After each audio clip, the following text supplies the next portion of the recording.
Anjali. Om Swastiastu. Baik, di sini kita akan mempresentasikan mengenai sintesis protein. Namun sebelum dari itu kita akan memperkenalkan diri terlebih dahulu. Dari saya Niputu Hutami Gunantini, absen 32. Saya Larisita Dana Putri, nomor absen 22. Saya Nikadek Nora Clarita Dinata, absen 28. Saya Putu Diana Animari, absen 38. Saya Eka Bagus Widya Eka Setia Malacarya, absen 18. Pendahuluan akan dijelaskan oleh Diana. Baik, di sini saya akan menjelaskan tentang sintesis protein. Sintesis protein ini adalah proses biologis yang menerjemahkan informasi genetika DNA ke protein. Protein ini fungsinya sangat banyak. Salah satunya itu adalah membantu pertumbuhan sel dan perbaikan enzim dan segala macam. Dan yang paling penting itu juga sebagai energi untuk tubuh kita. Nah, untuk mendapatkan protein yang banyak itu tidak bisa dari tubuh kita sendiri. Kita harus memasok dari eksternal juga, dari banyaknya makanan-makanan yang mengandung protein. Contohnya ada telur, kacang-kacangan, daging, ikan. Baik, selanjutnya saya akan menjelaskan tahapan sintesis protein. Jadi tahapan sintesis protein itu ada dua, yaitu yang pertama ada transkripsi, lalu yang kedua ada translasi. Jadi di sini saya akan menjelaskan tentang transkripsi. Jadi transkripsi itu adalah proses perubahan dari DNA ke mRNA. Jadi lokasi terjadinya transkripsi itu ada pada inti sel. Proses terjadinya transkripsi itu awalnya DNA dibuka, lalu salah satu untai dari DNA akan menjadi template yang akan membuat mRNA. Jadi enzim yang berperan itu adalah RNA polimerase. Lalu hasil akhirnya itu mRNA yang akan membawa instruksi genetik dari DNA ke ribosom. Baik, setelah melalui proses transkripsi, sekarang kita akan menuju proses translasi. Sebelumnya, proses translasi itu berlangsung di ribosom, atau lebih tepatnya di sitoplasma. Dalam prosesnya, ribosom membaca kode genetik mRNA yang masih dalam berbentuk kodon, atau bisa kita sebut sebagai 3 basa nukleotida, yang nantinya akan disesuaikan oleh asam amino yang dibawa oleh tRNA.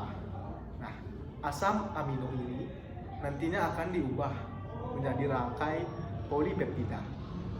Rangkai inilah yang nanti akan diubah menjadi protein. Begitulah proses translasi. Jadi di sini saya akan menjelaskan mengenai proses sintesis protein sesuai dengan LKPD yang Ibu berikan. Dimulai dengan rantai sense yang ada di DNA dengan basa nitrogennya yaitu T, G, G, T, T, T, G, G, C, T, C, A akan diubah menjadi rantai sense dengan sesuai pasangan basanya masing-masing, yaitu T dengan A, begitupun sebaliknya, dan G dengan C, begitupun sebaliknya.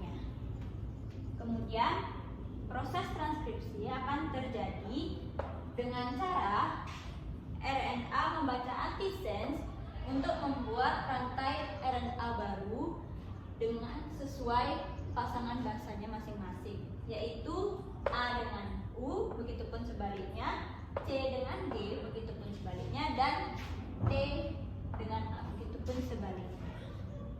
Kemudian pada rantai kodon ini, tiap basa nitrogen, tiap 3 basa nitrogen atau tiap kodon ini akan menerjemahkan menjadi asam amino sesuai dengan data yang ada di LKPD, yang dimana UGG ini adalah triptofan, UUU ini adalah fenilalanin, GGC ini adalah glisin, dan UCA ini adalah serin.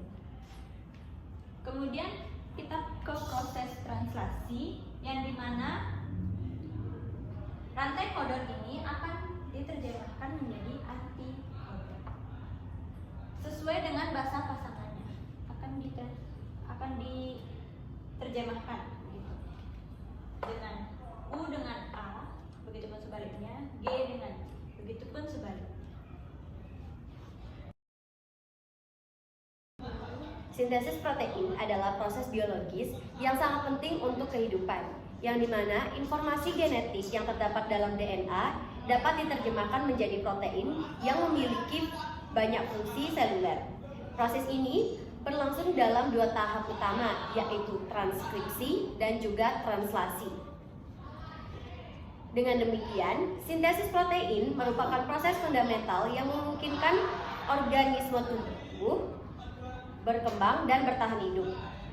Kesalahan dalam proses ini, seperti mutasi genetik, dapat menyebabkan gangguan fungsi protein dan berujung pada penyakit atau kelainan genetik. Sekian dari kelompok kami, mohon maaf bila jika ada kesalahan. Akhir kata kami ucapkan terima kasih. Om Santi Santi Santi Om.